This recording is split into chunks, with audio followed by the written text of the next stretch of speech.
This is perfect. Well, that's perfect for a podcast. Yeah. Yeah. I before I started doing podcasts, I didn't like talking. Really? Yeah. Oh. I was actually really nervous Okay. to do podcasts. So like 3 minutes in, I was just talking about it on another podcast. Like 3 minutes in, I would ask all the important questions and then I'd be like, oh boy, what now? And I'm like, I want to do this for an hour. How am I going to make it last? So if you go back and listen to like my previous ones, like the beginning, they're terrible. Okay. Absolutely terrible. So anyways, we are rolling. Good. We're live. So how are you guys doing today? Doing good. Good. Now, I heard about your family story when Louisa interviewed you. Tell me a little bit about that. Yes, so I'm from Ukraine, and my parents are also from Ukraine. The war started just recently on 24th of February. The war started in my country.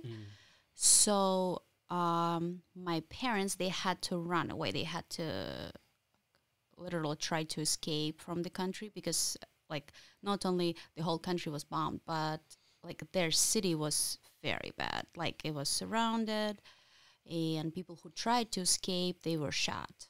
So there was a big risk for them to, like, even consider, to. So first off, when did you come to the United States? Yeah, that's right. So I came here a year and a half ago. Wow. So you got out like just in time. Well, yeah. I guess so. We can say that, yeah. Why did you leave Ukraine to come here? So my husband is from Lansing, and we've been married for 5 years, but we lived in Ukraine all of that time, and then because of healthcare, like healthcare is better in the States. Okay. That was the reason we moved. Now, is it just easier to get healthcare? Do they not have like a universal healthcare there? Like, maybe Andy can explain it better. Yeah, and if I can just back up. So I went to Ukraine, I guess now at this point it's maybe 6.5 years ago, for work. And while I was there, I ended up meeting Margarita. And we dated and we ended up getting married. And the plan was kind of always to move to America. So we applied for a visa for her, and then she became pregnant. And that's where kind of the healthcare comes in. They definitely have healthcare in Ukraine. It's different, but it's there. The healthcare is much better in America. So our big push was to get to America in time for Margarita to give birth here. So we ended up arriving in America. Was it December 7th of 2020? Yes. It was when right in the middle of pandemic. whoa. Yeah. So that's when we kind of, I moved back to America, and that's when Margarita first got to America. That's crazy. Was it something that was difficult to achieve because of the pandemic? Were you guys worried that you possibly might not be able to get a visa to come here? Yes. I mean, we knew that we will get it at some point. Just because I got pregnant, we really didn't want to go. So hospitals in Ukraine are a little different than here. And How so? we have free healthcare, Oh, okay. which you guys don't, and that's a good thing. That we don't? Yes, because everything free is bad, just bad quality. Yeah. So it's so bad where it's very corrupted. It's free, but it's not really free. You kind of pay cash to the doctor, which leads to some doctors, they just want to do unnecessary procedures just to make money. It's Whoa. Yeah, it's not good.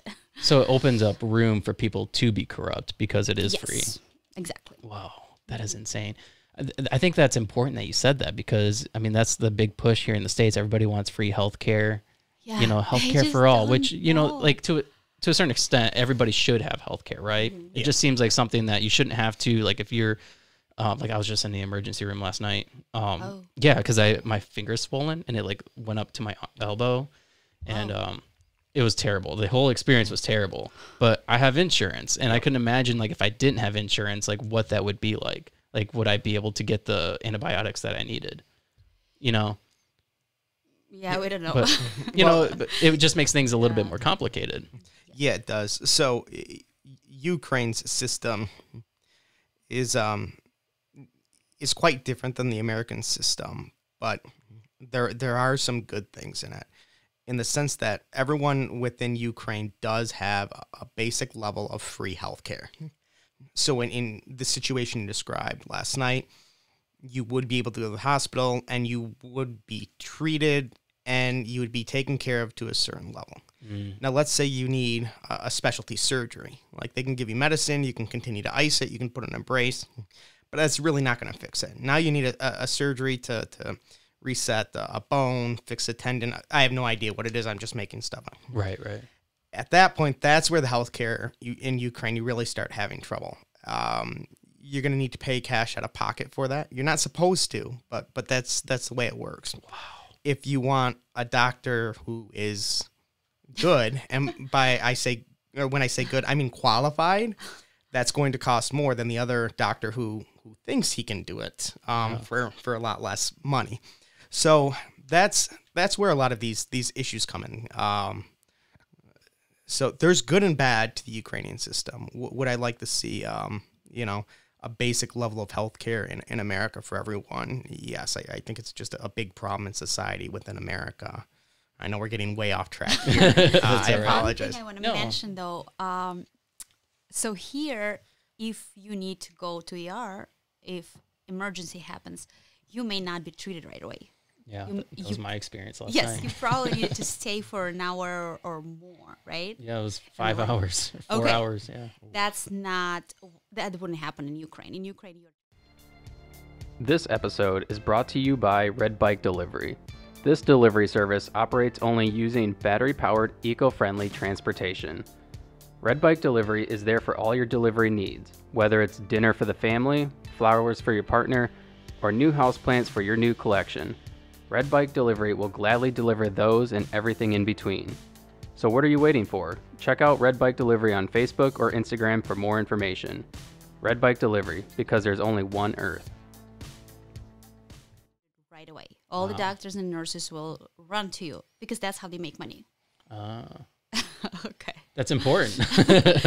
On the other hand, it's a little it's not reliable. I don't even know how to describe myself. It's not reliable, but if something is very bad, you're not going to wait in line for hours. Yeah. Yeah. Which is a good thing, but. So one thing I've kind of heard since the start of the war, I don't know much about Ukraine. The only thing I know about Ukraine is I used to have a camp counselor back in the day, like when I was a kid, and he was from Ukraine. He was the coolest dude ever. Like, I love this guy. But some things that I've heard about Ukraine is that it's a pretty corrupt government. Do they have any role in any of that too? So the government was corrupt. That's true. It was getting better with the new government, with the new president. Okay. Which who we already have for 3 years. He has been in power for 3 years, and he's a lot better. He was trying to change the system. That's probably why the war, I shouldn't say started, because it started a long time ago. Just now it's very bad because the whole country is attacked. What do you mean it started a long time ago? So the war started in 2014. Okay.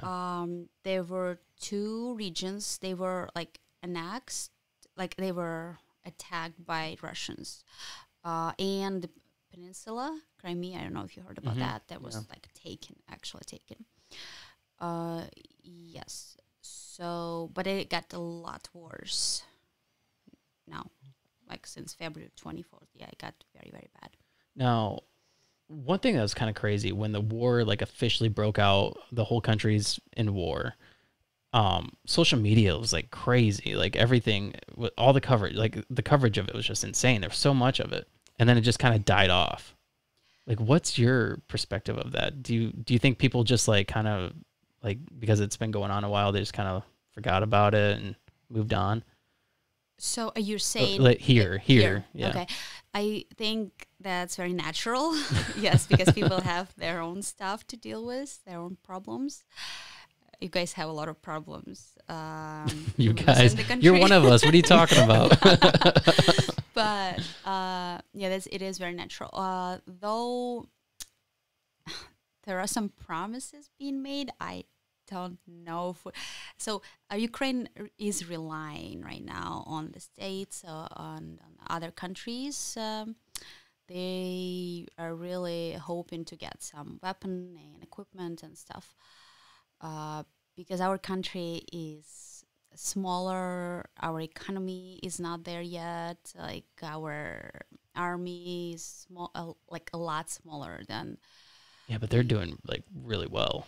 They supposedly are with what they have. Yes, the whole country is united right now. Like that's people, awesome. yes, to be more. They don't try to separate themselves anymore. It used to be that people thought that people on the East are different than people on the West, but it seems like now they're just all Ukrainians. That's awesome. But it's tragic at the same time. Yeah. Yeah. So have you always kind of thought about coming to America? Has that like been something that you've always wanted to do?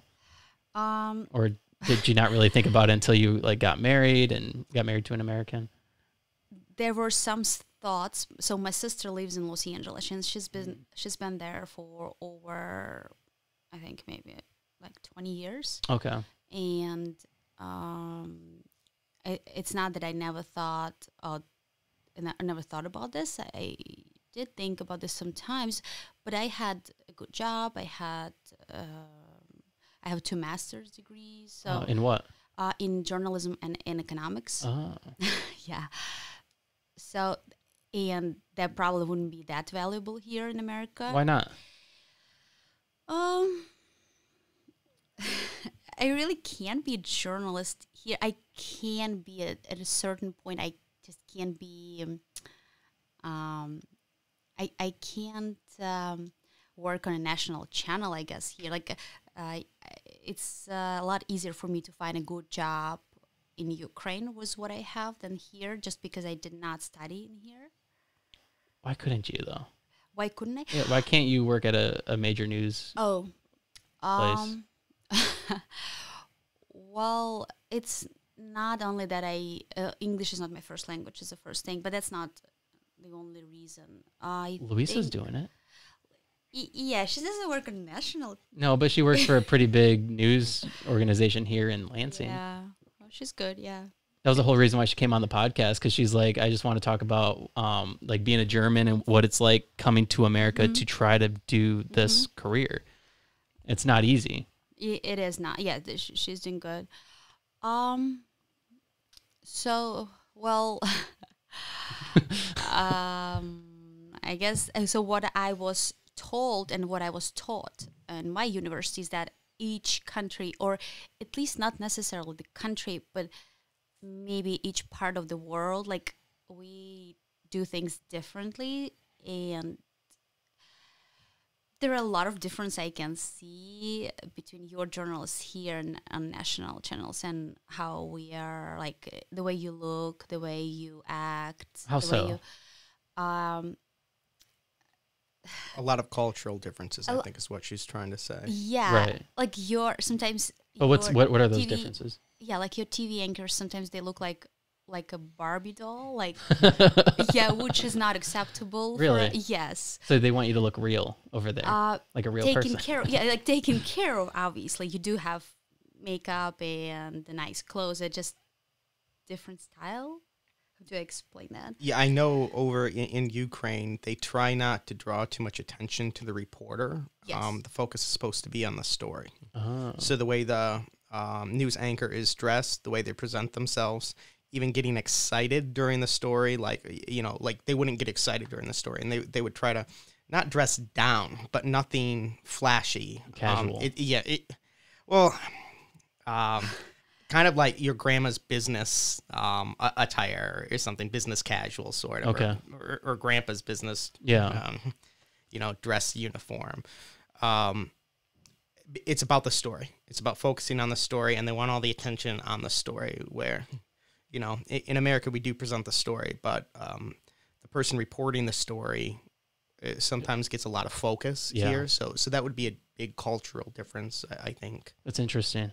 And it seems like we are more concentrated on the facts. No one cares, no one wants, and we're not supposed to express our opinion about what happened where. Yeah, that's right. You can drag it back. Okay. Yeah, if you want to sit back in the chair, you can literally. Okay. Yeah, it moves. That's good. Do you want to move it some more? I think it should be moved a little more. Let's see. Okay, there you go. That's good. Thank you. Yes, the other thing is we don't show too much on the we may record it, we may film it, but we're not gonna show certain things like dead child or dead body, dead person. You may show the image of it, like you may find something. If it's a dead child, you may put like on the ground some toy of the child, which people will understand from that. They don't need to see this dead child. That's way too. It can be traumatizing for that's just not. And other things I see here, people are pretty open about. But anyways, there are certain things. Yeah. One thing that I think is interesting that a lot of other countries, when they are reporting the news, like let's say like a school shooting happened or something like that, they don't talk about the person that committed the crime. Yeah. Because they don't want to glamorize it. They don't want to give that person the attention. Whereas like here in the States, we talk all about that person and kind of like it's kind of what they like that person who's committing that crime. They're probably looking to get some sort of fame out of it, even though it's not like a positive. Yep. But Yeah. Is Ukraine like that too, where they don't talk about? I don't think they do talk about that. Yes, but sometimes it can lead. It's not always a good thing. Sometimes they don't do that because a lot of, since the country's so corrupted, a lot of politicians or influential people Get away with things. Yes, that's why they didn't talk about this too. Just recently, what happened? Something happened. It was actually a Russian politician, but in our land, because of the war, now it's all messed up. He hit by the car. He hit this person. He was crossing the street on the crosswalk, and now they made media don't talk about politician. They talk about this guy. He was too slow or something. Whoa! So they're just putting it on him, it's his fault or yeah. That's crazy. That happens too. Now, this is the Russian news, though, correct? Or is this Ukrainian news? It is Russian news, but it used to be in Ukraine. Right now, obviously, the war is going on, so people are concentrated a lot more on different things. But that used to happen in Ukraine too. That would not be unheard of. Okay. I think, for one, I think that you should try to practice being a news anchor or whatever it is that you want to do in the media. I think you could do it. Yeah. Yeah, I don't think you should limit yourself based on the fact that you studied in a different country and that the way they do it's different than the way we do it. Because you can always learn. You can always adjust the way you do it, for one. And for two, you could add your own little spin on things. And you don't even necessarily need to work for a news organization. You could do a podcast. Yeah. I guess I could. You should. You also have kids though, so that makes it difficult. It does a little bit, yeah. So tell me about when you guys met. Why did you go to Ukraine? So I went there for work. I was just finishing up law school, and I was transitioning into the IT field. I know that's a little strange of a transition there, but IT had kind of always been my passion even before law school.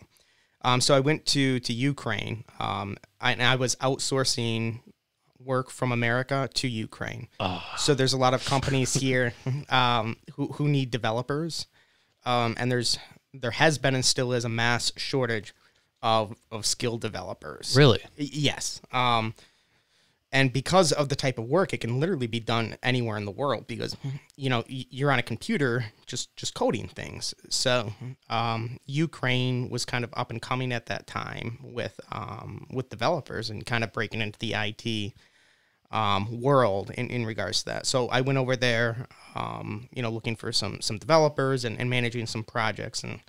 And that's when I met Margarita, and I ended up staying over there for her more than work, to be honest. So How long did you stay over there? just over 5 years, I think. Whoa. Yeah. Yeah. Wow. Mm-hmm. How was that transition? Was it like a cultural shock?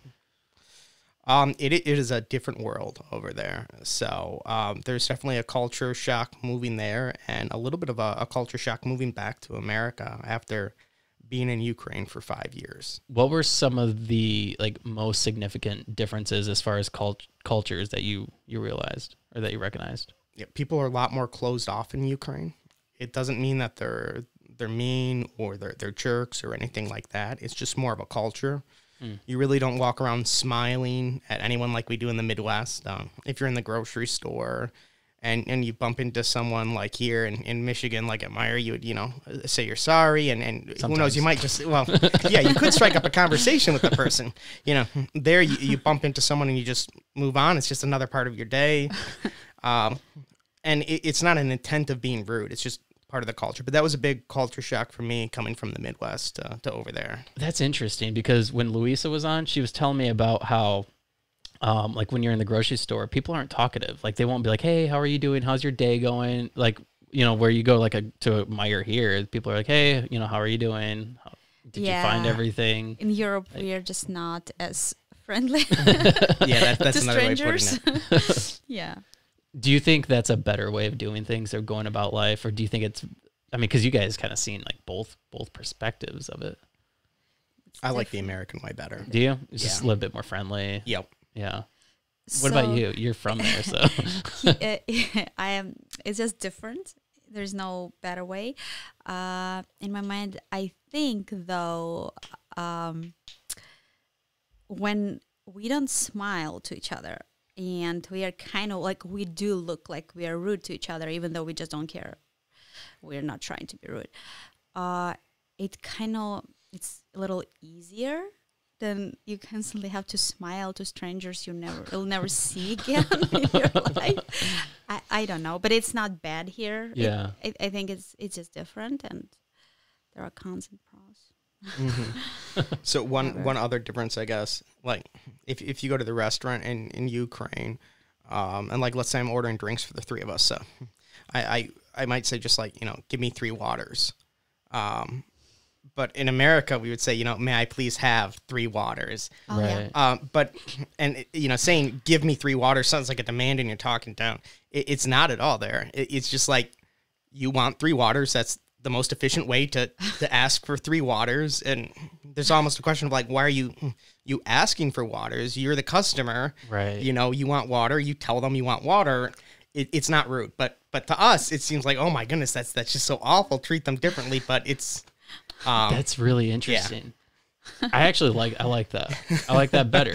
You like better to be straightforward? Yeah, straightforward. Okay. Like, get to the point. I don't like it when people dance around things. yeah, they're very much getting to the point. It makes me a little uncomfortable sometimes, but I've gotten used to it. Especially when they're the one telling you to get them something. yeah, I guess so, yeah. How does that work in your relationship? Are you like that? Do you tell them like, get me 3 waters? She's gotten better. She's still very thirsty. She still does stuff like that, give me that pen. I'm like, what? She's like, oh, will you please hand me the pen? And it's just, I'm taking me a second to process, like, why is she demanding the pen? Like, what's going on? It's just her asking for the pen, though. That's hilarious. That's funny. That's funny. Adds a whole other dynamic to the relationship. Yes, it does. So since you've been in America, what has your experience been like? Have you enjoyed it? Do you like it? You miss home? Obviously, you probably don't want to go back right now. So right before this war progressed, because if I say started, that probably wouldn't be the right way of explaining myself. When the war got a lot worse, it was in February. That's my dad. See if Joanna's okay. I'm sorry for No, you're good. Yeah. Your daughter's not feeling the best. Yeah. So what I'll do is we'll just stop it. Okay. It's still recording, but I'll stop Okay. it and I'll edit this part out. So. Sorry about that. No, you're good. Anyways, we're back. Yeah. So we're talking about Ukraine and Yes. and what it's like living here. And Yeah. So since the war got very bad in February of this year, Andy and I, we actually, so right before that, we went to Ukraine for a month, and we stayed there for a month just to visit. And it's in January. Yeah, in January is when we got there. After we came back, we really wanted to move back. And here's why. So I'm from a big city, and that's all I know. And Lansing is very small for me. I really don't have anything to do here. I don't understand how to live here.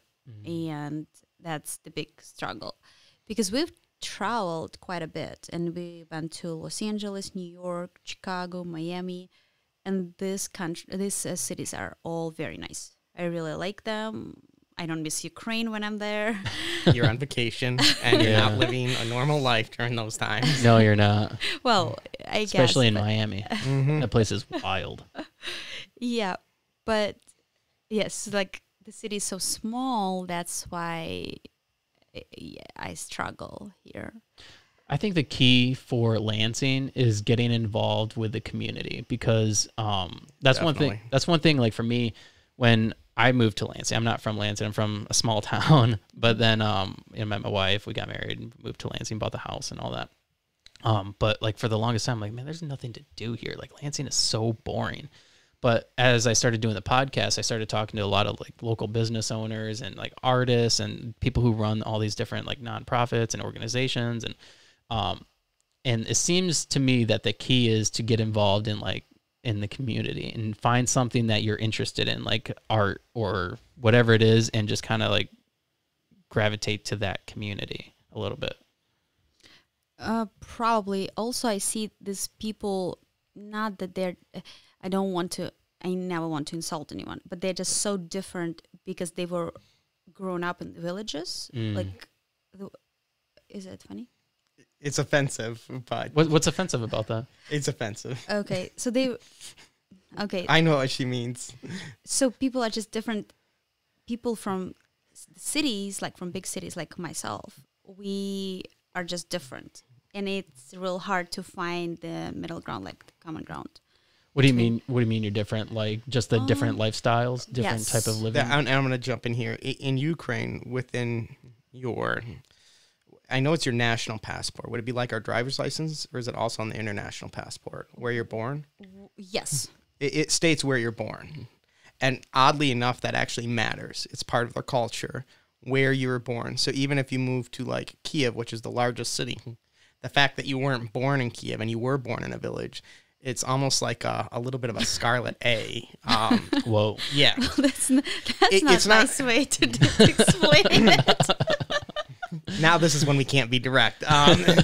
So, it doesn't stop you from everything and anything, but it does make life a lot more difficult with just some of the rules and regulations and the way people look at that and whatnot. Her parents both were not from Kharkov, so for them to get established in the city of Kharkov was a lot more difficult for them than someone who was from there. What kind of things are more difficult? Registration is one thing. So, when you move somewhere, you just kind of go to the Secretary of State or even go online now and tell them, hey, I live here, and they update your driver's license. Right. In Ukraine, it's like super official. Like, you don't just tell them where you live. You like have to prove that you live there. And as long as that ID or that address is like on your D, you have rights to be there. That opens up renting and a bunch of challenges right there. Because if that's on your ID, like, it's a little difficult to just like, kick you out. So if you want to move to a different city, it's difficult. Like somebody who's wanting to rent an apartment, it would be easier and they live in that city already. It'd be easier for them to get the place as opposed to somebody who's just moving there. Yes. Yeah, because if you're going to rent, they don't want to register you on that apartment. Right. Because then you have rights to it. Yes, they will not register you. No. And then some of the services, and I don't even know if it has to do with the jobs or whatnot, but where you're registered has a lot to do with like what healthcare you get. Does it matter like with what jobs you can sort of get? School like maybe they'll say like you need to go it's work back where you're registered and not here. Am I right about that or no? Some I'm of the more sure, government jobs. I'm not sure about job. Oh well, maybe government jobs, but definitely it affects your whole life. like unfortunately, yeah, it affects you. And also people are not, they're gonna spot it right away. You're not from the city because you may have some accent or something. Oh. Yes. So village talk. Okay, that's what you want to think. So yeah, there is a little bit of. And just to continue that a little bit, I'm sorry for not. No, you're good. Her parents, her dad, they moved there, and I know they had challenges with like renting. He eventually was able to save up enough and like buy his own home there. And once he bought that, they were able to get registered on that, and then you're kind of like. You're a member of the city now once you're registered there. That becomes your city. Even though on your, some records it shows you were born elsewhere, but it's definitely a big hurdle. So, and I brought all this up because we were talking about cities and villages. They do view that a little differently in Ukraine because it does affect the day-to-day life differently. See, for me, when I hear that, I think obviously it makes things a lot more difficult. Yes. But I would think that it would also give you like a sense of pride from where you come from too, right? Or what part of or for what community you live in, correct? Yes. I mean, because then you don't just have anybody coming in, and I mean, you almost kind of have to contribute a little bit to society. Yeah, I guess you can say that. Yeah, I guess it seems like there'd be more pride, a little bit more pride. It would be more like pride, yeah. Yeah. So what is that? You brought that up, but you brought it up like living here is harder than living there. Just because people from the city, like they're different than people from small cities or small towns. Right. It's the same in Ukraine. They're very different. They're not like us. Right. Not like us. I don't want to sound arrogant. And this difference, I never felt any different because I never lived anywhere else. Right. And once I moved here, I was like, okay, people are really here. They are very, very relaxed, first of all. So if you had to move anywhere here in the United States, where would you move to? I would move to Los Angeles because it's very nice weather. My sister lives there. Ah, yeah, it's nice all year. Yeah, it's the weather is. Yeah. I don't know about the traffic and maybe some of the people, but the traffic wasn't bad, and you can also do surfing there, which is amazing. You like surfing? Yes. Have you tried it? Yes. You seem so excited. It was very good. But that's cool. That is really cool. Now, do you still do IT work here in the States? Yes, I do. Yeah, and you do it for the same company? No, so I was out on my own when I was in Ukraine, just kind of working for myself. And I did continue that when we moved back to America. But I actually recently did take a job, so I no longer work for myself and work for a company. Still in the IT field though. Okay, and you enjoy that? Yeah, it's been busy. It's definitely been a busy transition, but it's been good so far. Now, I want to talk about your Tourette's a little bit. Okay. She had mentioned. Yeah, that she loves mentioning that. First off, you're not the only person I've talked to with Tourette's. Really? I've never talked to anyone with Tourette's before. Well, I don't know if he had Tourette's, but I was interviewing him and he was kind of twitching. Mm-hmm. Okay. But it was like something that he had gotten when he was in the service. He was in the military. And so technically that probably wouldn't be, but I'm not like trying to, keep him from some special. No, I don't think it was Tourette's, but it was something that where he like twitched. Yeah, tick. It has to be diagnosed when you're a child, usually quite young, actually. Okay. So is it something that you've had to deal with your whole life? Yeah, I mean, I don't remember life without it. I think I was diagnosed when I was like 6 years old. I think maybe it started showing when I was 4. So yeah, I don't remember life without it. This is just kind of how life is. So has it progressed any since you've gotten older, or? It's actually gotten worse. So when I was growing up, I was always told by the doctors that, once I get out of puberty, it should start to get better. And it's actually done the opposite. It started getting worse. Whoa. So that's been a little bit of a challenge, but, I still live a normal life. I don't let it keep me from anything. So. Yeah, no. I mean, you seem perfectly normal. Thank you, except for the constant movement. So that's got to be just aggravating, I would think, right? Kind of a nuisance.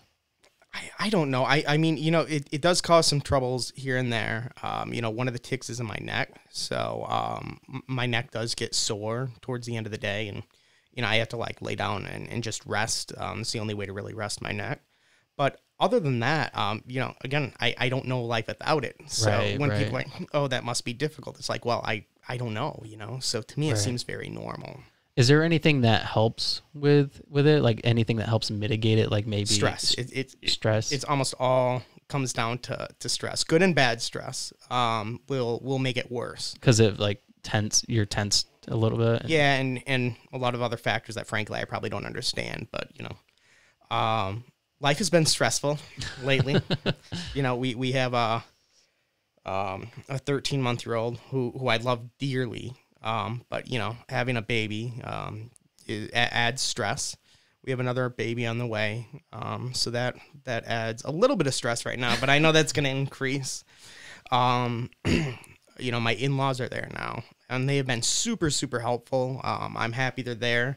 I would like them to stay with us forever, but you know, that's like another level of stress in my life. Oddly enough, taking the job has reduced the stress versus working for myself. That was more stressful. Oh, I could imagine. Yeah.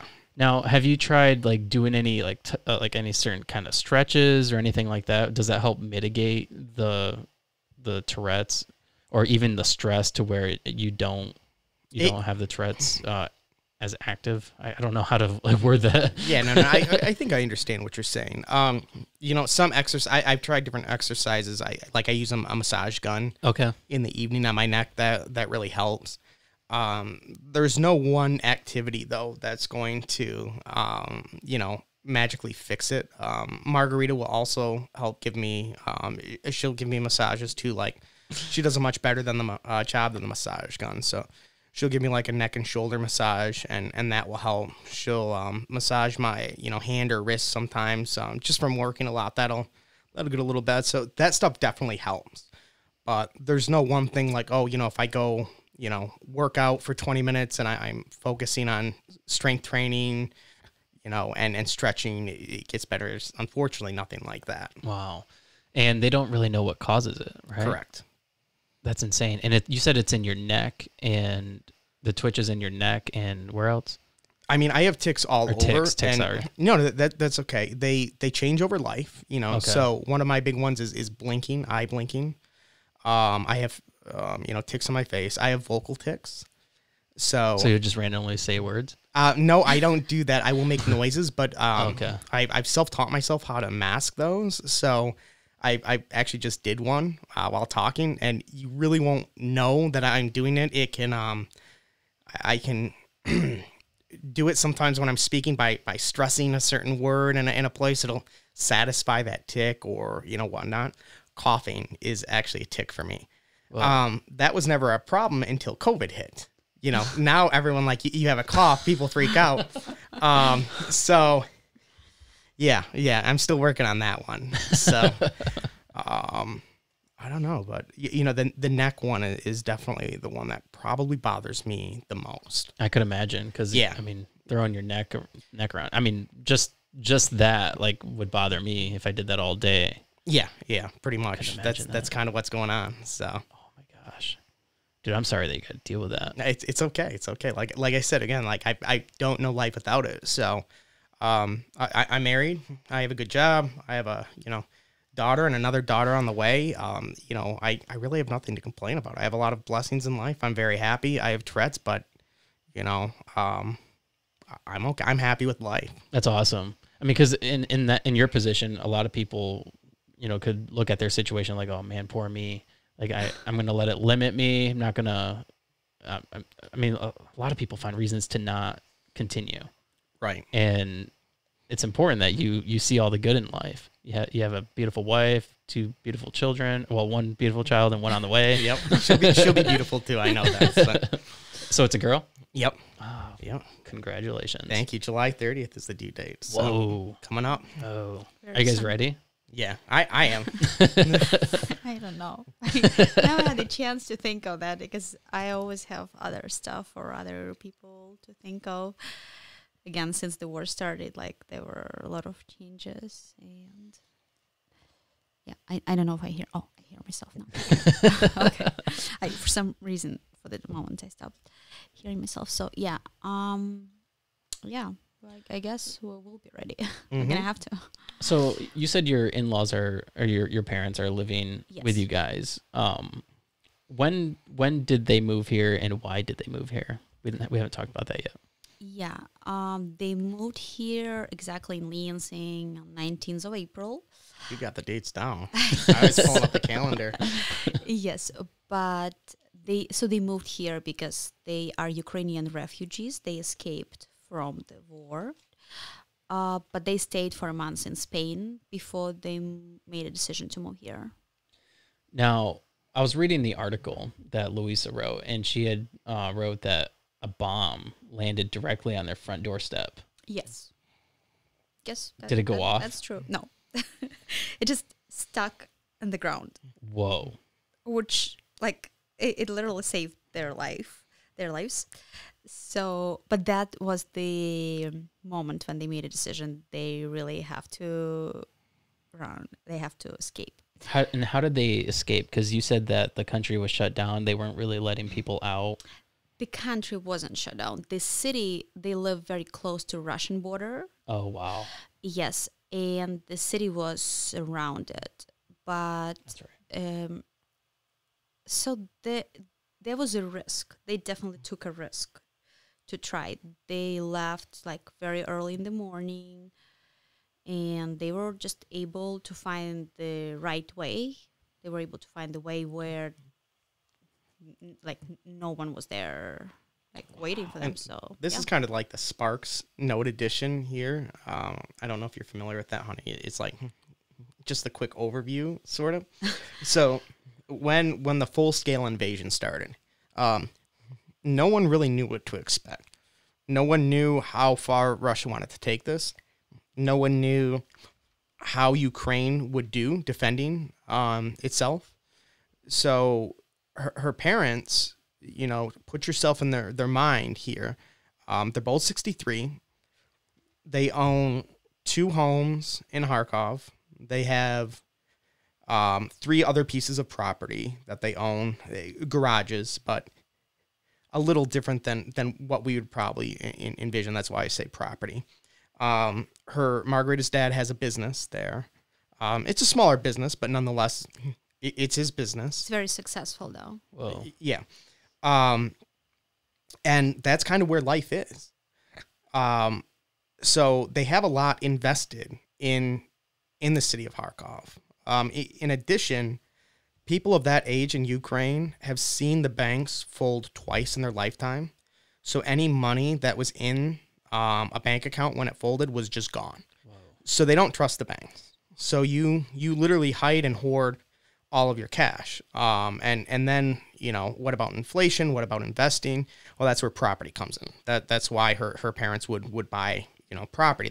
That's a way to hedge against inflation and, you know, have something to show from your money.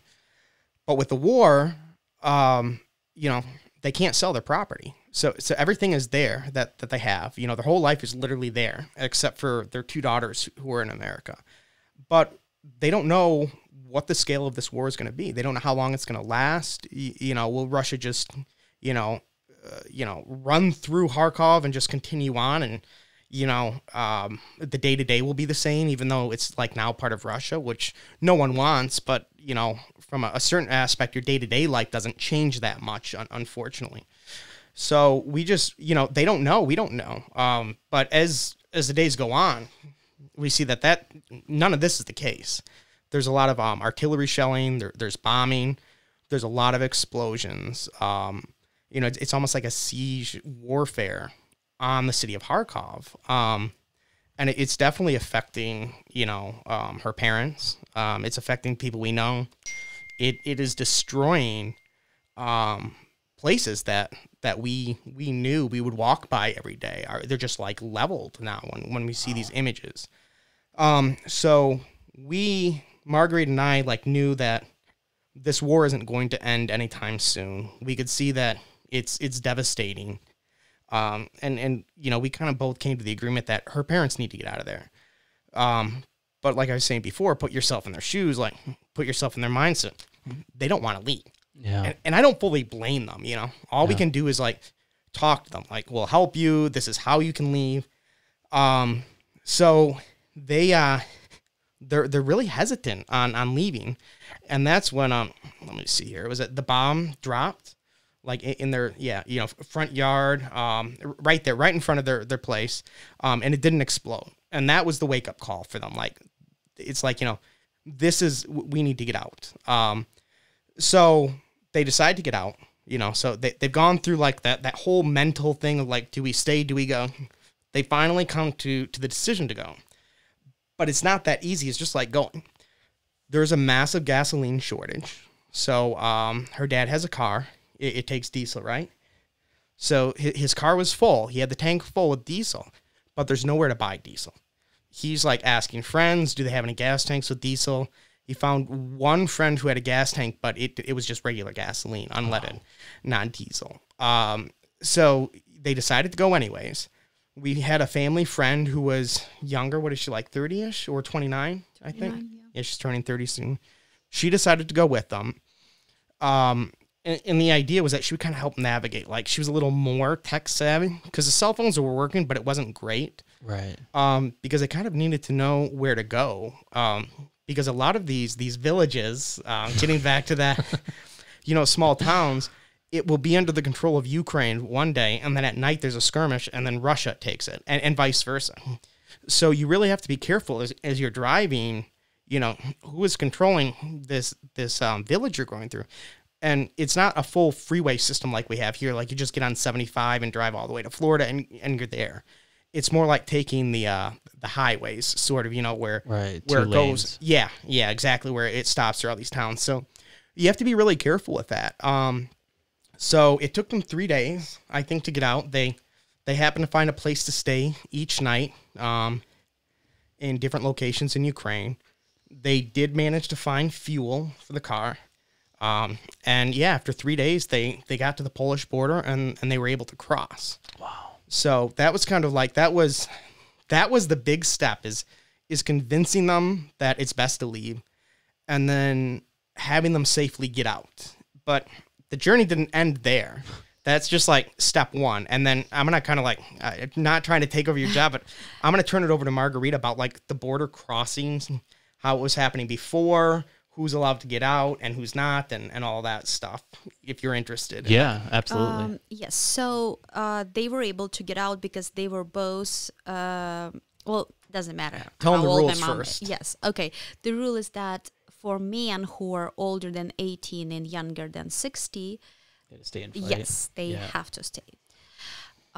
Some of them were able to get out because they were able to get out. It was illegal, but that's very hard. Like, everyone can get in trouble who was involved in this. Like, not only the men who tried to get out, but also like people on the customs service. Yeah. So they were able to just get out because they're kind of older. My dad is. My mom would be able. Anyways. What was the line when they were there? So when they were getting out, because they were not they didn't try to leave in the first few days. I think the line wasn't that long. I think a few hours is what it took for them, like 6 hours maybe. Some people stayed there like for 6 days. Whoa. The first people, the people who tried to leave right after the war started. So they were able to get out, then they had to find the hotel is where they stayed. So, they managed to cross the border. And they brought their family cat. He's 16 years old. Yes. He survived a war in Ukraine, and he's traveled all the way across the world and now lives in America. Wow. Yeah, the cat, if he had 9 lives, I don't know how many he's used, but he is alive still. This cat, honestly, so I was little, I guess. I was maybe 14 when we got him, 13, I don't remember. Yes, when he was a little kitten. So, we couldn't leave him. He's such a... Right, he's part of the family. Yes. And plus, it's a war. How can you leave the a cat like that. Yeah. And yes, in every step, like it was so hard. Every time they tried to go somewhere, it was always so hard. Nobody wanted the cat. They would be like, okay, we'll take you, but we don't want the cat. Wow. Yeah. So I'll just jump in because this is what she's, again, you keep giving the summary versions on Yes. Poland. They get across the border of Poland. And we have some friends that are staying in, what's the name of the city in Poland? Kielce. Okay. I don't know. Anyways, so they drive to the city. We had asked if they could just like sleep on a couch for the night, just, so they have someone to stay with that they know, and then, the next day we'll figure out and get them situated. So they said yes. So her parents get there, it's like, what is it, like midnight, 1 a.m.-ish? Yes. And they get there, and there's a problem where they can't bring the cat in. I don't know all of the details, but pretty much my in-laws could stay there, but the cat couldn't. But that really isn't going to work. I think it was cold out. They couldn't just like leave the cat in the car all night. Right. It was super cold. Yeah. So Margarita's mom was just going to stay in the car that night and telling her dad, like, you go get some sleep. And I'm like, oh my goodness, this isn't going to work. This is ridiculous. Not upset, just like what, these options that are being proposed are very ridiculous. Mind you, though, they had been very stressed from the war. They've gone through this long, stressful journey. I get that. So I started calling up places, hotels there in the city, trying to find a place that would had availability, would allow the cat, and would let me pay over the phone from America. Wow. That was actually the challenge. The cat and availability really wasn't a big deal. But whenever you get a hotel, you can book it online, but then when you get there, you got to give them your ID and your card, right? Yeah. And we never think twice about it. Right. But I'm sitting here in America trying to pay for it without presenting the card. So we did find it was actually a quite nice hotel. And I decided to put them up for 2 nights. They had, we made sure like they had breakfast. There was a nice breakfast. I don't know, was there a spa there or something? Maybe. And it sounds a little weird, but they were coming from this war zone. Like, I don't know the last time they'd had a hot shower, for example. Wow. And I told Margarita, like, they need to feel human again. They need to, like, do something to get rid of the stress, to, kind of get back in their normal state of mind, get back to normal. So they did seem much better when they were ready to check out, because, when they were there, it was just difficult. It was difficult getting them to go to the hotel. They were almost fighting us, like they didn't want to go to the hotel. Like, no good reason. It was just, I don't know. Can you explain any more with it? I don't want to say insane, but was it like a dignity thing? Like, they didn't want to go to the hotel because, first of all, they don't speak Polish. That would be complicated. Before, they traveled a lot with us in different countries, but we would always just more stress. Yes, we would always take care of them. Like, they don't speak the language, that's fine, because we would kind of figure stuff out for them. They'd kind of given up for the night, hadn't they? Like, they were just like, we're just going to sleep in the car. It's too much. We don't want to go somewhere else. Yeah, and this time they just, and the other thing, they don't want us to spend money. Like, they don't like when we spend money on them, and they don't want to spend their own money because they're afraid they might need it. Yes. Yeah. When the last time we're going to get paid, like, they could actually afford a hotel. That wasn't even. They could, of course, they can afford a lot more than they won't spend the money on it. Yes, they just won't spend the money because they're afraid. They'll try to sleep in the car, and I'm like, you can't do that. So, but yeah, they stayed for 2 days in Poland, and then I told them. So my friend, she lives in Spain, and she told me that she could either take them like for unlimited time, like as long as they need, or because she also has a cat, she may try to find a place for them to stay, like where they would be okay to stay with the cat, and she would help them, like just because they don't speak Spanish, and she would just help them to get around with stuff. So I told them that, and right that night, she actually found them a very nice house.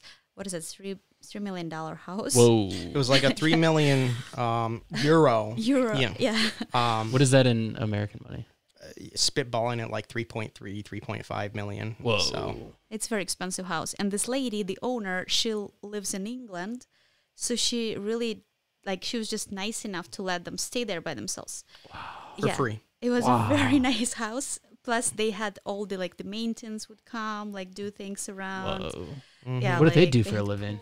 Well, this is actually, I was thinking that this is an investment property for them. It's like Airbnb or whatever they do over there. You know, people could kind of rent that, I don't know, by the night, by the week. My guess is that would probably go for like $4,000 a week, just given its location and size and how nice it is. 8 bathrooms. Yeah, and it's Like really close to the sea in a very, very nice little town that's very popular with tourists. So it wasn't a cheap place, but it was kind of like the downtime in that season. Like, I'm not trying to discredit anything that family did. It was amazing. They were so helpful. You know, everyone else like, what is the deal with the team? I think it was, you know, low peak tourist time. The house is already set up to take in other people. Right. Like, it was, you know, it was wonderful that they were able to do it. It was like they had all the resources kind of almost in place to take some Ukrainian refugees. Yeah, so we were so thankful for that. Yes. And my parents just lived there by themselves. Yes. How long did they live there? 4 months. Okay. Yes. So they had to go, from Poland. They went to Germany. They stayed there for the night. Again, was all on E&D. He tried to pay for the hotel, like find this hotel where they Germany wasn't that bad. France was difficult. Oh, France, yeah. They France did not want to speak English at all with me on the phone. Even American chains. Even American chained hotels did not want to speak English with me. Wow. FYI, you can tweet to that chain, and their customer service from America will get in touch with you and assist you if anyone's listening and, you know, runs into that situation. Wow, I didn't know that. Yeah. That's cool. Yeah, so I don't know how they do that, but you don't have to deal with the French workers who don't want to speak English, even though they work for an American company. Anyways, moving on, though. Well, yeah, the thing was there that my parents tried to get in. Like, it was raining, and they had this cat who was super stressed. And they just wouldn't open the door for them. Like, the front door was locked. To the hotel, right? Yes. Yep. To the hotel. And my parents called me to help them, but they couldn't because they just didn't speak any English.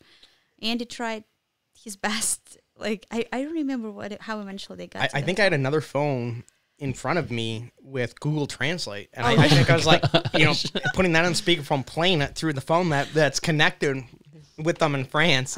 Oh my gosh. They didn't like it. I think they didn't like your pronunciation. But when they understood refugee, I think Ukrainian refugee, that's when the tone changed. Then they were, I felt like, a little bit willing to work with me. Right.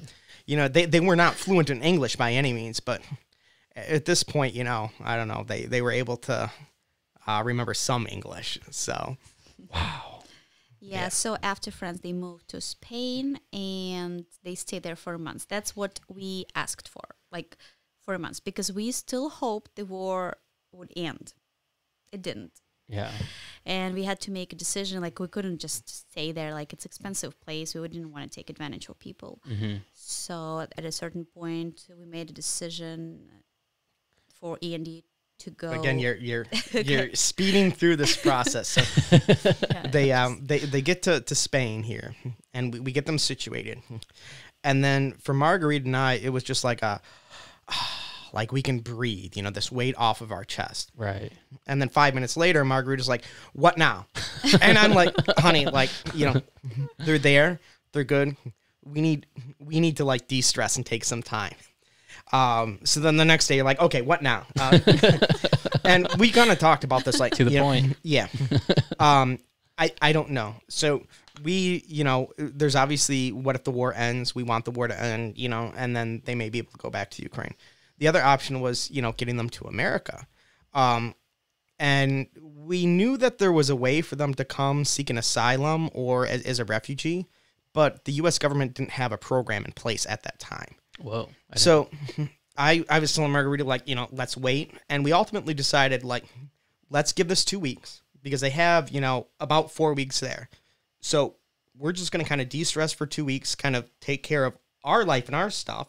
You know, we still communicated with them, but I think, you know, I was working for myself at that time. I had to take a whole week off of work, I think, to help coordinate the logistics of getting them out of Ukraine and all the way to Spain for that.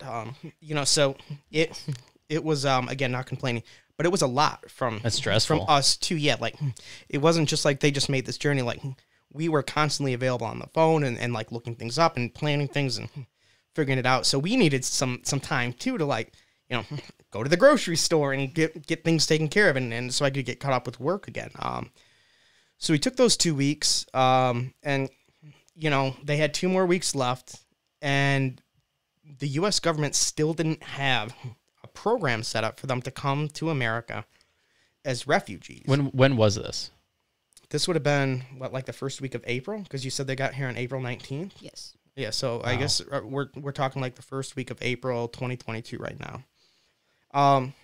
So we did learn that they could come in and seek asylum.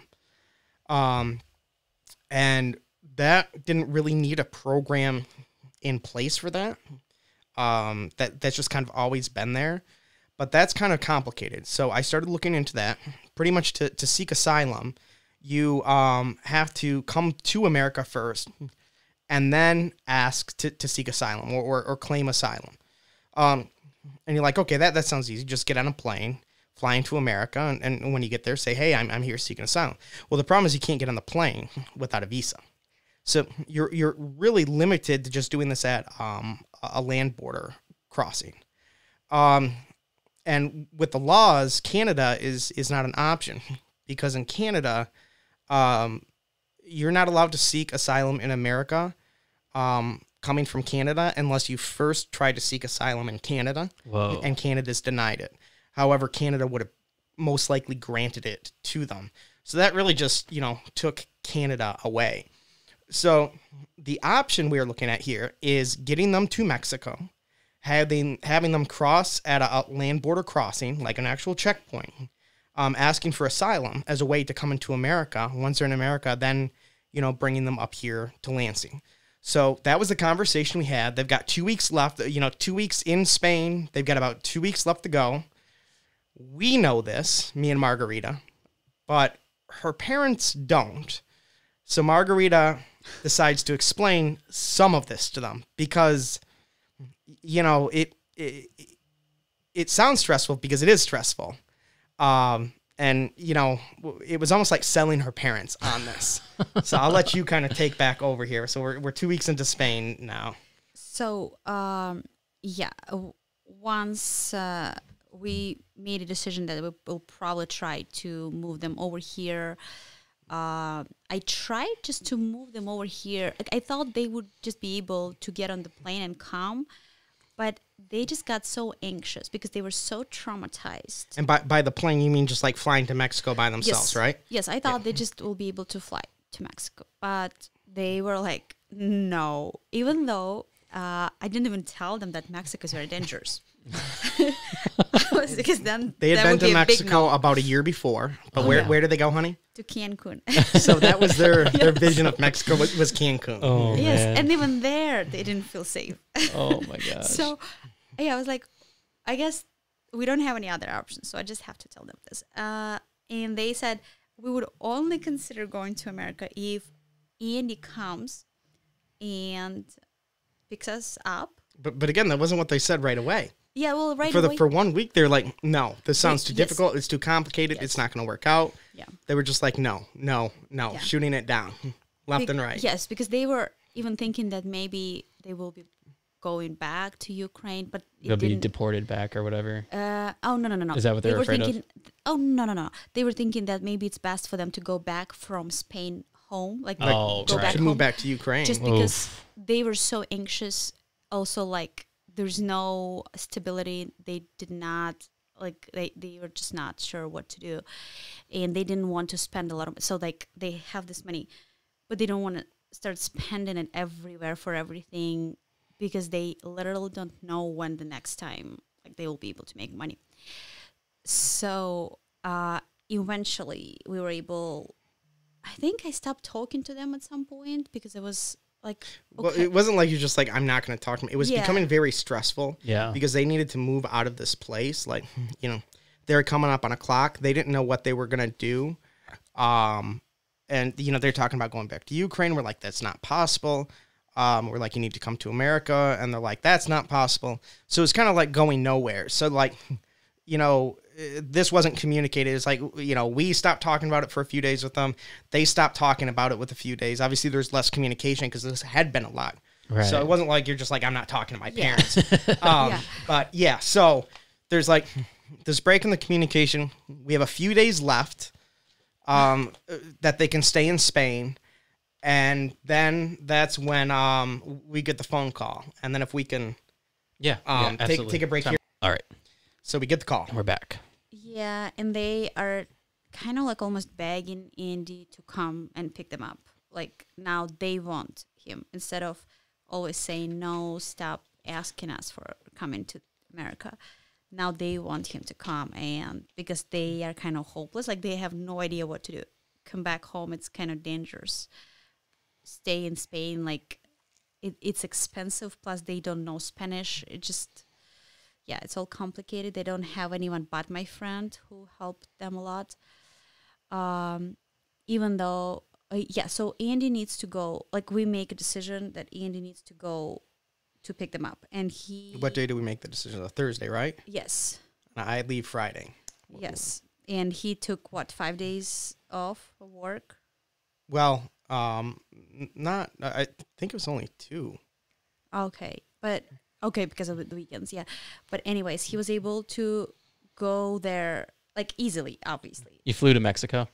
No, I flew to Spain.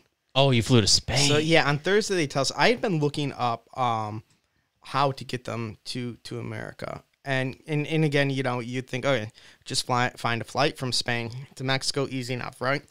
That's how I started. But the problem is the cat. So bringing the cat, we didn't know if it would survive if we put it under the plane. Like, you know, checked it in as not luggage. I forget the term, but yeah. I think you understand what I'm saying. Like, I don't know if it would have survived such a long journey. So we wanted to bring the cat into the cabin. And there was a wonderful flight from Spain to Mexico City. I think it was with Mexican Airlines or whatever the official name is. They would not allow the cat in the cabin because the flight was too long, is what they said. Oh. So I'm like, So I started looking around. There are a lot of flights that, like, you know, go to Central or South America from Spain. But they all have different rules about pets and cats. And that was really, really difficult, frankly. So I did finally find a decent flight. I think it was on Avianca Airlines. So we flew from Barcelona, Spain to Bogota, Colombia. And then the next leg of the journey was from Bogota to Mexico City. And then Mexico City to Monterrey, Mexico is what was scheduled. So we buy those flights. Plus I bought the flight to fly out to Spain. So we plan all of this on a Thursday night. Friday I get up, I work. I don't know, I think I cut out work around 4 p.m. and I start packing. I have a backpack for work. It's like something you keep your laptop in. It's not like a big cargo backpack or anything. That's what I took with me. So I had like maybe 3 pairs of underwear, 3 pairs of socks, 3 t-shirts. I had 1 pair of pants that I was wearing, a t-shirt that I was wearing, pair of shoes that I was wearing. What else did I have? Oh, a pair of shorts I brought with me to sort of like sleep in case something awful happened to my pants. You know, I didn't have to go around and just my underwear, like really, really light here. That I was packing. You know, I already had like the travel shampoo, soap, deodorant, all that stuff. So I was able to toss that in there. Some chargers, power banks. I think that was about it. Yeah. So, you know, so I'm packed like super light, and I drive down to Chicago, park and hop on the flight that night. Red eye over to was it Lisbon? Mm-hmm. Lisbon, Portugal. Yeah, Lisbon, Portugal. There was maybe like a 90-minute layover there, and then I flew into Barcelona the next day. So I end up in Barcelona Saturday morning our time, Saturday, you know, late morning our time, evening in Barcelona time there. I meet up with their parents, and I met up with her friend Lisa there that evening. And then we had some other friends from Ukraine who happened to also be in Spain because that's where they left. And they were a few hours away. So they came and met up with me and her parents. And we all stayed in that place for the night. So it was great to kind of see them and, be with their parents. And then the next day, Sunday, I think around noon, we left and went to the airport. So I was actually only in Spain for 23 hours from the time that the plane landed and until the next one took off. Not quite a vacation. No, not at all. So, yeah, I fly. Let me say, I say we fly. We get to the airport in Barcelona, and I'm trying to check us in, and this is where the problems start. So we have the cat, and right away from the beginning, they start giving us trouble about the cat. And they say, well, you can't take the cat on the flight. The flight is too long. And I'm like, so I'm like, what do you mean I can't take the cat on the flight? I'm like, I already paid for this. I bought the tickets online. I then called up. They made us measure the cat. Yeah. The paws, I did not measure the cat, though. Yeah. I'll get to that. Okay. So, yeah, I call up and I'm like, I need to, pay for a cat and add him to our ticket because we're going to, bring a cat on the flight. And the guy on the phone is like, okay. He's like, you need to measure the cat. I'm not with the cat. I have no idea. And so I start Googling, cat measurement. And FYI, that doesn't just come up with what I need. That was a little difficult. So I start guessing at some of these measurements. And I know I got one really, really wrong. He's like, are you sure about that? He's like, that seems really, really small. I'm like, I don't know. I'm like, her parents, I'm like, I don't speak Russian. They don't speak English. They're, measuring them in Spain. Maybe something got lost in communication. I'm like, just 1 second. I'm like, honey, can you have them remeasured? And I'm frantically Googling, trying to find a new number, making it sound like, I'm like, yeah, I think they're remeasuring them. Give me a minute. Finally, I'm like, well, what is a normal number? And, so he tells me, so I just oh, yeah, okay. And I'm like, yeah, we got it. And I just alter his normal number just by a little bit. Do you think he was just making fun of us? I don't know. It's a cat. It's a domestic right cat that lives in the house. I don't know. It's not like a mini lion. I don't know what you need measurements for a cat. It looks like a cat. I tried explaining that. That wasn't good enough. Anyways, so I give him numbers that meet his requirements for measurements. I pay for it. We're good to go. So, but then, a few days later, I get to the airport. And they don't care about the size of the cat. No one questions that. They say that the flight is too long for the cat. So that, the cat's not allowed. And, so I explained that I called in and we already paid for this. And I'm like, I had to go through all this measurements. I made sure to tell them that, So they're like, okay, I guess we'll let it on, We're not sure about this. And then they start going through the documents for the cat. And apparently we were missing one of the documents that was needed for Mexico. Oh, boy. Mm-hmm. But now, it wasn't mentioned anywhere, right? So we really couldn't know about this beforehand. Yeah, I mean, no one told us we needed this document. In their defense, it's not necessarily their job to make sure we have everything, though they did tell us about other documents. I guess there was just a specific document for Mexico. It's called health certificate, even though my cat has a ton of other documents that he got different shots and he has a European passport. Yes, he's a Spanish citizen. He's not a citizen, but nonetheless, as documents come for international travel for a pet, this is considered pretty strong. There's a special chip in his shoulder that you can scan and see the number on this ID to verify that this is the cat and these are all of his records. Mm-hmm. But we needed ultimately this letter from a vet stating that the cat was healthy to fly to Mexico, and we don't have it. So I'm not taking no for an answer. I'm thinking until they, close the gate. Yeah, because we haven't even gone through security or anything. I'm here at check-in right now, trying to drop off our bags. I'm like, until that gate closes, I'm not giving up. Her parents, after 10 minutes, became defeated. I think your mom was crying. They were calling you. Mm-hmm. You're calling me. I wasn't taking the call because I was just in the zone trying to focus. Law school does have its advantages sometimes. Well, she's trying to find a supervisor. I'm quickly Googling stuff, and I find this one page from the Mexican government about bringing animals in. And it mentions that if you don't have this document, that you can get it upon arrival. So I go with that. I tell them, no, there's an exception to this rule. And they're like, well, we're sorry. Our policy is different, so it doesn't matter. I'm like, yeah, but why do we need that document, And they're like, well, that's what the Mexican government requires. I'm like, exactly. And this is what the Mexican government is saying, because they have whoever from corporate for their airline write these policies that get pushed out to these, agents at check-in. They have no idea. They're just trying to follow the policies. That's their job. Right. I get it.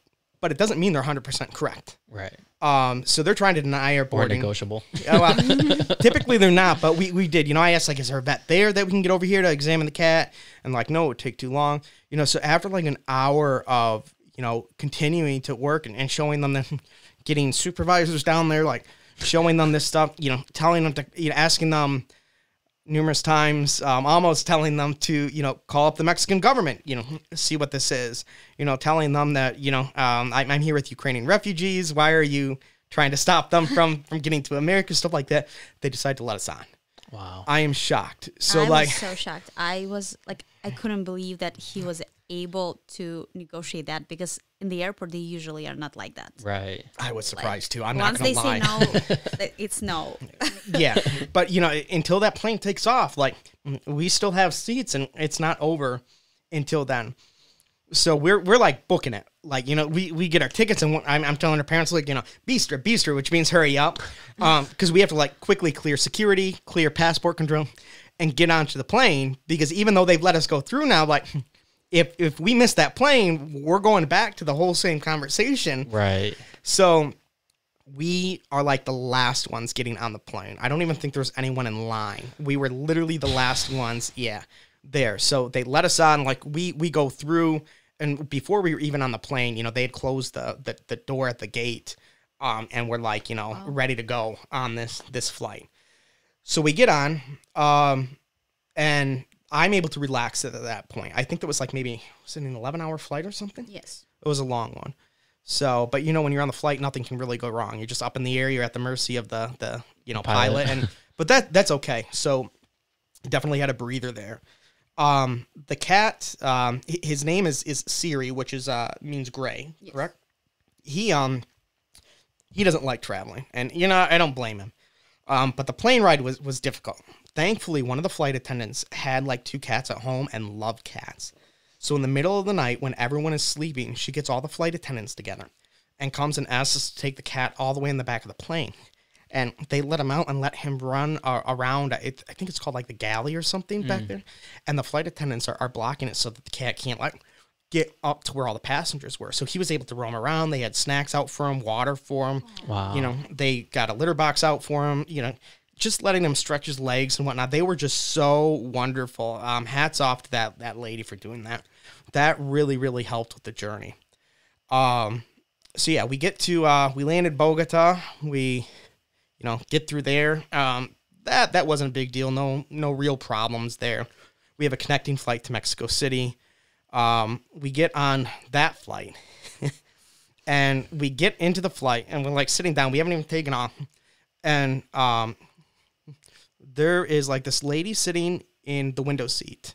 And then my in-laws are sitting in the other 2 seats. Then there's an aisle.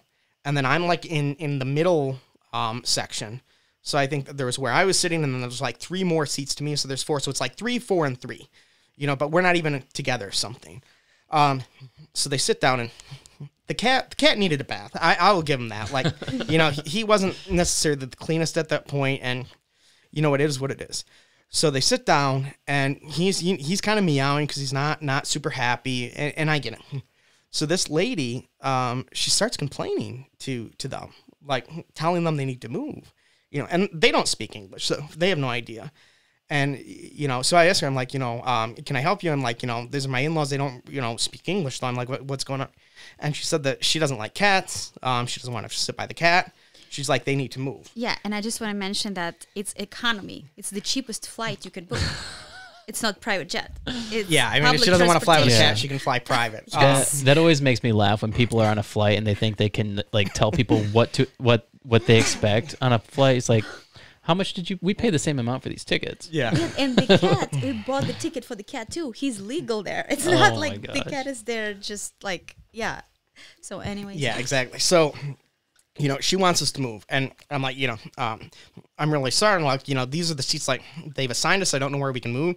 I'm like, you know, but if you want to talk to the flight attendant, like maybe she can find you another seat. Like, I get it. She doesn't want to sit by the cat. That's fine. But like, you know, we can't just up and move. We've paid for the cat. Like, I know there's only certain seats you can be with a cat because of safety, stuff like that. You know, you can't take an exit row, bulkhead, stuff like that. It's a lot easier to move one person than the three of us with a cat. So, you know, so she leaves it for like 30 seconds and then she starts again. Like, you know, you guys need to move. And I'm like, look, you know, we're not moving. We paid for these seats. These are the seats that are assigned. So I wasn't being mean, but I was just a little more forceful. I'm like, you know, if you don't like it, go talk to the flight attendant and see if they can move you, you know, because I'm like, she didn't get this. So she stops for like 10 seconds and then she starts again. Oh my gosh. And I had just had it and I kind of lost it at that time. And I told them, like, if you want to blame someone for the cat, I'm like, blame Russia. I'm like, these are Ukrainian refugees. They've had to flee their home. Their home has been bombed. This is their family cat. They're trying to get to America where it's safe. I'm like, we're just trying to get there, you know, and you're trying to make this big deal about the cat. I'm like, where are you going? I'm like, you're probably going to your nice, comfortable home right now on this flight. I'm like, they have no home to go to. And I just kind of like sat down and left it at that. She did not say anything for the whole flight. And it was like a 3.5, 4 hour flight. She can talk to the flight attendant. That, yeah, like everyone could hear that. Next thing you know, she's petting the cat. Well, it didn't go that far, but yeah, I definitely had been traveling a lot and kind of lost it a little bit. I do feel a little bit bad about that. You shouldn't feel bad about that. No, you but shouldn't. I could have been a little nicer. More harsh on her. Yeah, I would be like, excuse me, lady, no. It really got to me at that point. I was just like, okay, that's it. I'm done holding back there.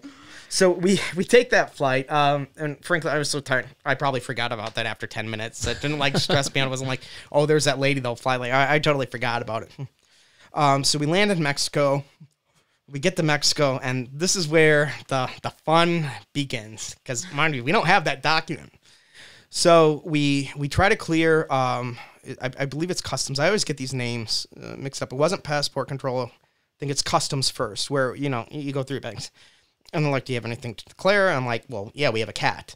I'm like, oh, okay. It's like, where's your paperwork for that? And I'm like, here, they're like, did you, get it approved by the agriculture department? I'm like, no. They're like, okay, you have to go over there first. I'm like, okay. So we go over there. They're looking through a document. So like, where's this letter saying? And I'm like, we don't have it. They're like, what do you mean you don't have it? They're like, you have to have it to travel. And I'm not getting ready to tell them, like, well, I argued with them for like, an hour and a half, 2 hours saying it's okay. I'm like, I don't know. We gave them what we had. They let us on the plane. Here we are. And they're like, they're not upset at me. They're probably like upset at whoever let us on the flight. I don't want to put any more heat on us at that point. Right. So they're like, well, you need that document. I'm like, oh, how can we get that? Like, I'm like, we have another flight because we had a flight from Mexico City to Monterey. And I'm like, we have to get on another flight and we have to clear security and all that stuff, recheck bags. And like, well, we have to get a vet down here. The vet's going to have to examine the cat. And I'm like, look, we're not even staying in Mexico. I'm like, we're just going to America. Do we really need this document? I'm like, maybe there's a fine. I'm like, we don't have a lot of time. I can pay cash for the fine. I'm really trying to hint, like, if you tell me it's $100, I'm going to hand you $100 and we go on our way. Like, right. I'm not saying, can I bribe you? But, I'm right. offering to pay a fine on the spot in cash. No receipt needed. She's like, no, we have to get a vet down here. And so I'm like, okay, how long will that take? She's like, I don't know, but this guy's pretty quick. He was there in 20 minutes. Whoa. Which is ridiculous. I don't understand, like, in a good way. How can someone get to the airport? Because usually airports are a little bit... Must have lived by her or something. I have no idea. I don't know. It was in 20 minutes? That's just... And he examined the cat, gave the cat some type of dewormer, provided a letter, and only charged us $40. Whoa. And I was usually, like, willing to just, like, pay a fine for, $100 or even more. So I was very happy to do it that way. So we get through... We get on the next flight, and that was uneventful. But then we land in Monterey, Mexico, and this is the most dangerous leg of the journey. So Monterey, Mexico, is not necessarily on the border, but it was the closest airport to what was the city? Nuevo Laredo. Laredo, yeah. Yeah, so there's Laredo, Texas, and then I think Nuevo Laredo. I'm not proficient in Spanish, but I think that means New Laredo on the Mexican side. Excuse me, that's where the border crossing was. So we need to get there. This is the closest airport. The problem is that this is cartel-controlled territory. And 2 weeks before we are going to Nuevo Laredo, a big cartel war broke out. So much so that they had to bring the Mexican military in just to keep things under control. It wasn't even like fully resolved. So I knew this, but I didn't want to tell her parents any of this because they're literally coming from a war zone. Tell me. Well, yeah, because you would have worried too. So I didn't want to tell you. So you're just stressing about it yourself. Well, yeah, I mean, it was still easier than letting them know and having to calm them down. Yeah. So we land there, and I had looked at all different ways to get to the border, like what was the safest way. And the cat makes it very, very difficult. So, you know, what I come up with, the best way is actually a taxi. I've done this in a lot of other countries. You know, I've traveled quite a bit. As long as you don't pre-order a taxi, if you book them on the spot, it doesn't give them a lot of time to plan anything. Like so, to kidnap them or like you know, they don't really know your story. They can't, you know, get stuff in you know, going to rob you or whatever. They still can, but there's just less of a chance for something like that. You know, you're just kind of surprising them with the order and then you move forward. So, you know, given everything, I'm like, this is probably the safest option. So, but it needs to be an official taxi, not just any guy out the street. Because, you know, maybe his cousin is in the cartel, you know, maybe some low guy, who knows, he calls him up and speaks Spanish that I don't understand. And he's delivering us, you know, for a ransom fee or something. I have no idea. Right. So I go to the taxi stand. I had done some research online. The taxi ride should have cost us $100 to $150. They quote us $300. Whoa. Yeah. I'm like, oh, come on. You know, I'm trying to negotiate with them. They won't budge. I hear them speaking Spanish. I hear gringo. Oof. And I'm like, you know, what are you talking about? I'm like, I'm not a gringo. I say I'm Ukrainian, and I have her parents' passport. So I just take the 3 passports out, making sure a Ukrainian one's on top, and show them 3 passports with the Ukrainian ones on top. So I'm like, we're Ukrainians. We're just trying to get to America. You know, this is the one time I don't want to be American, I guess, at this point. They still weren't budging from that, though. They did stop calling us gringo at that point. But anyway, so, you know, I do the walk away, like, you know, I'm going to go find someone else. And I'm thinking, I'm like, you know, I really can't find someone else. I need this official taxi because anything else, the risks are, you know, much higher. So I go back and I'm like, okay, you know, $300. So I pay him. The guy comes up. He loads all of our stuff. I don't even know if we told him we had a cat. Maybe we did surprise. There's a cat too. So we get in there. He speaks just a little bit of English. He knows where we're going. And right as we pull up, I tell him, like, all right, do you have enough gas? And he's like, you know, what are you talking? I'm like, you're not stopping. I'm like, you were driving all the way to the border. And I'm like, we're not stopping at all. And he seems really confused by this. And I'm like, you know, you need to take this road. And I looked up the name of the road. I'm like, you're going to take this road and you're going to just drive straight. It's sort of like a toll freeway. And as long as you stay on that, it's relatively safe. When you get off of that, it can become very dangerous. He didn't like that. He did not want that toll road at all. So the price got changed right there in the car. So I paid him, I don't know, maybe it's like an extra $50 to take that toll road. And he did that. I was so exhausted at that time. It was like, what, an hour and a half in the taxi? Yeah. I so wanted to sleep, but I would not let myself fall asleep at that point. He kept being on his phone, and he was looking at me very strange all the time. I was very uncomfortable, but I made sure he knew I was watching him. I wasn't just like sitting there looking to the right. Like, I was kind of angled towards him and almost like making him uncomfortable. Like, I'm watching, I'm not sleeping. And I did not want to be rude. Like, I do not like being rude. I just was not getting good vibes from this guy. And all it takes is for him to just like pull off and go meet some people, and they could have robbed us. Yeah. Her, you know, parents were bringing cash in. They could have held us for ransom. You know, I have no idea. I just wanted to avoid any bad things that could happen. So, he did take us to the border. Eventually we did get there. Before we get there, we're getting very close to Nuevo Laredo. And again, her parents don't know about anything that's going on. Which is good. And there's Apache helicopters flying.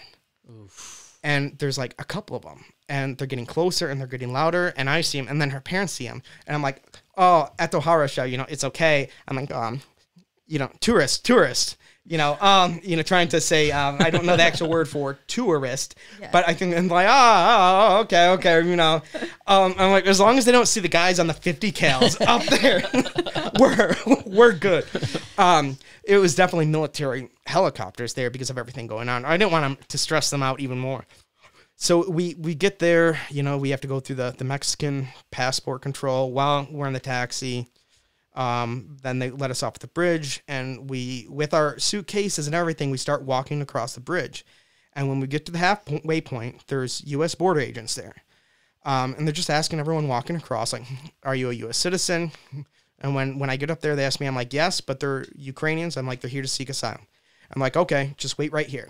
So we literally have to wait on the very middle of the bridge, like, wow. Really can't even cross into America at that point. They tell us that they're going to have an agent come escort us up. So I'm like, okay, we waited there for maybe 5-10 minutes. And they were really nice. Like, they were just kind of talking with us. Everything was good. In some of the conversations, I heard them talking amongst themselves. And one of the border agents asked the other, it's like, do you think they'll let him in? And he's like, the Ukrainians, is like, they'll definitely let him in today. So I was like, okay, this is good news hearing this. So the agent comes there and he escorts us. Because we didn't know how long it would take. Oh, yeah, we were thinking maybe it would take 4 days. Like, we literally. I forgot this. So Tijuana is the easier border crossing. But when I had left, when I was doing this research, the wait at the Tijuana border was days to get across. It could be 3 to 6 days. And I didn't want to sit down there, like, trying to sleep in a tent or finding a place to stay. So I'm like, if we go to this other border, even, it's more difficult to get to, but there should be less Ukrainians trying to cross. Can we pause for a minute? Yes, definitely. I got to pee. Yep, that's bad. okay. That's okay. Sorry. I'm surprised you don't have to pee. You're pregnant. How do you not have to go?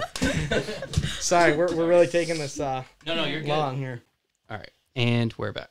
And so where were we? Sorry, no, you were talking about crossing the border. Yes. Yeah. And so the agent, he comes down there and he gets us. And when we walk closer, there's like this long line of people, like, waiting to cross. This is, border crossing just for pedestrians there. So there's a long line. And he walks us right past it and, tells us to sit down. It's air conditioned inside. It feels wonderful. I'm sure we're all smelly. We're dirty. The cat reeks. The air conditioning was wonderful at that time.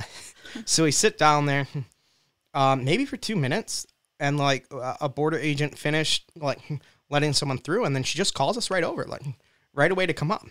And they start processing. They processed me really quick, which was just, I think, frankly, scanning my passport, having me look into a camera, and then I was good. Her parents, Margarita's parents, took a little longer, obviously. And they did scan their passports, took pictures of them, got the process going. And then we had to go back to secondary and wait. And that maybe took like 4 to 5 hours. And most of it was just waiting on the border agents. They did take both of Margarita's parents back and had them sitting there and separately interviewed them, asking them questions. Which they have to do. Ultimately, they were just, wanting to know, like, why are you, wanting to come to America?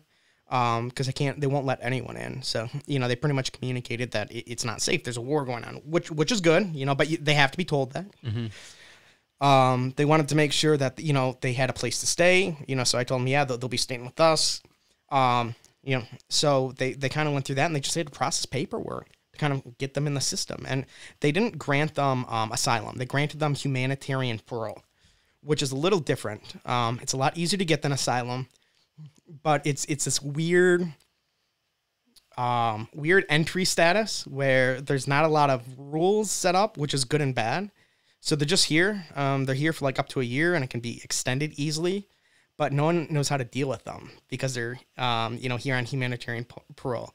We've tried to get them help in America, as refugees, but they're not technically refugees. Wow. So, unfortunately. yeah, that doesn't apply. I'll get to that in a second. But anyway, they let us out of they let them through. The border agents tell them they're good to go.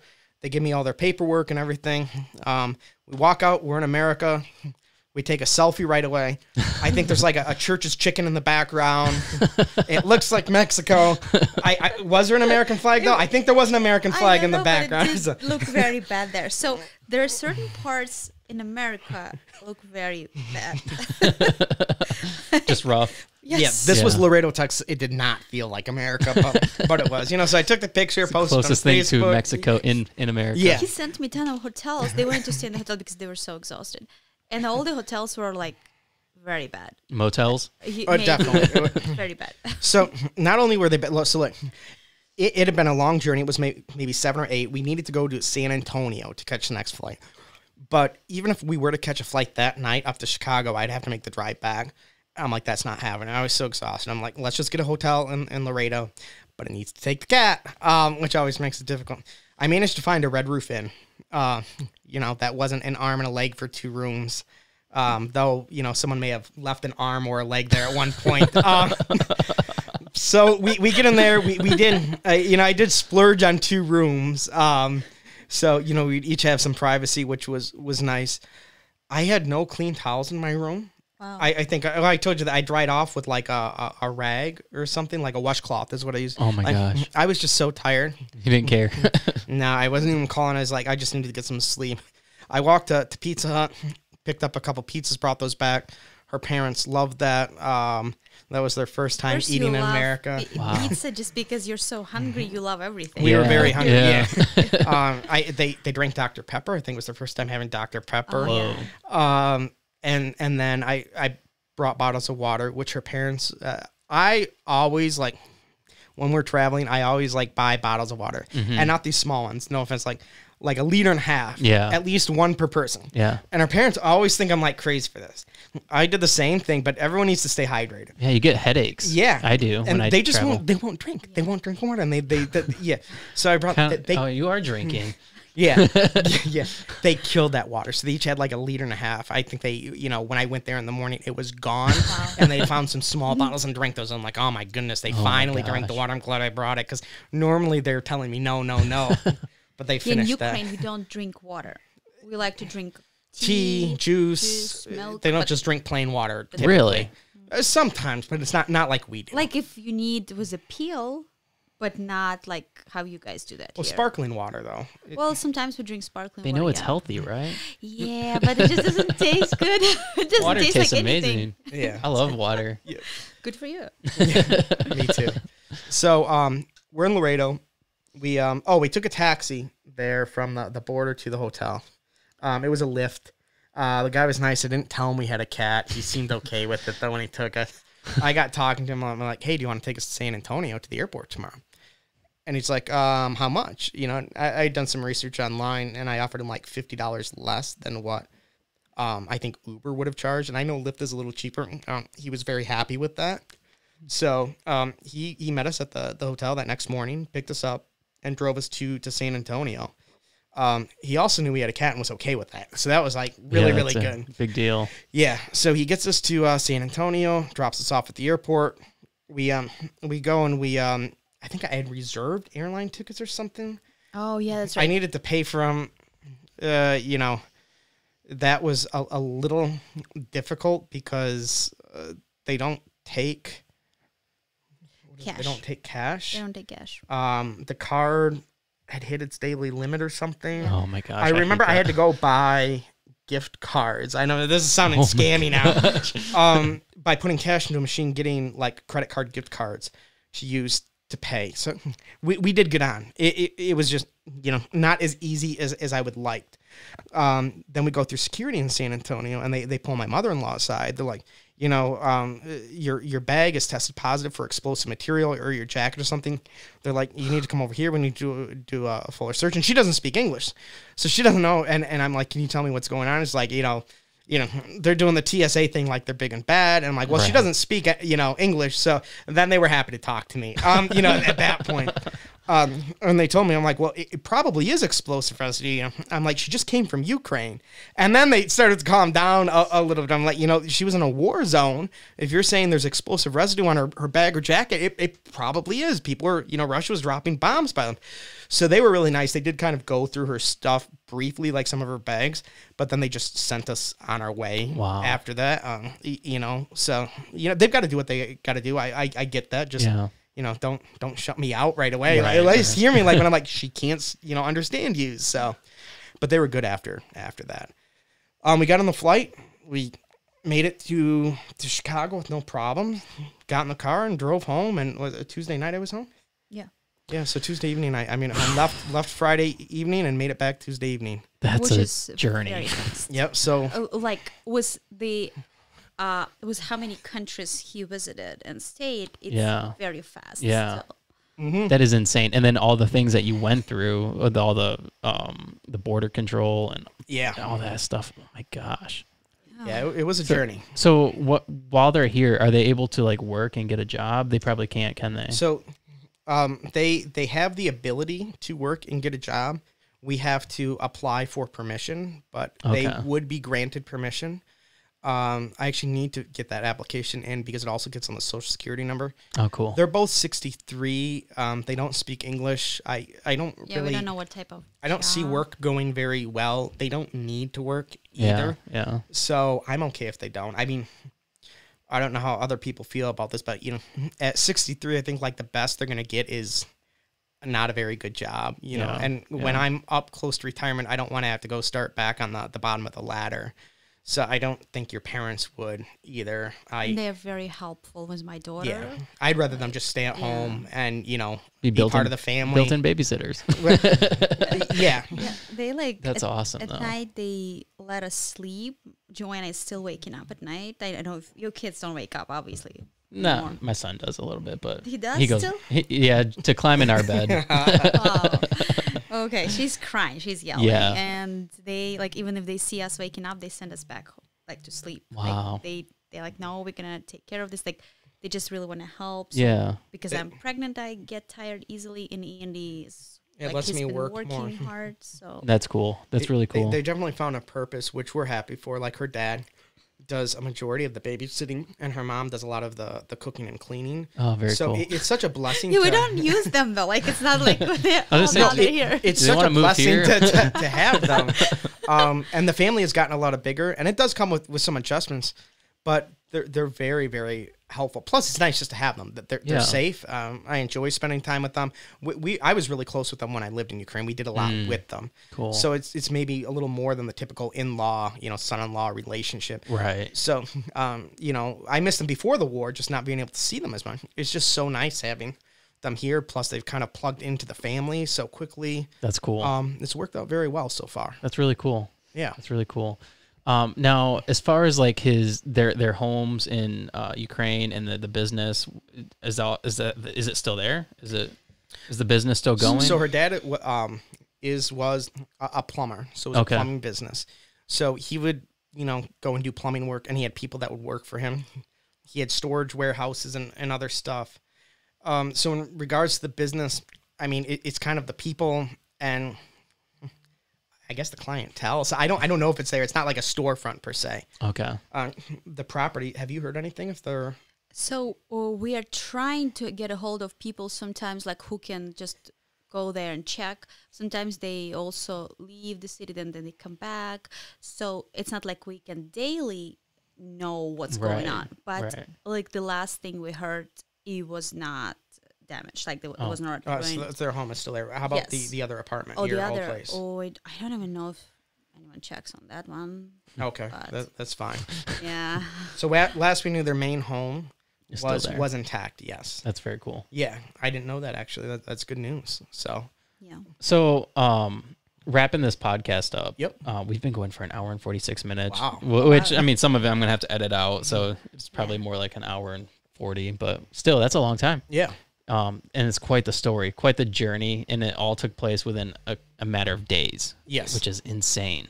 It's insane, and I'm glad you still made it. You didn't die of a heart attack or anything from all the stress. And he was even able to bring the cat, who is 16 years old. Yep. It was bombed. That's amazing. Still alive. Yep. That's truly amazing. Now, what's the plan moving forward with the parents here? Do they plan on going back eventually? Yeah, we don't know that. Just kind of taking it day by day.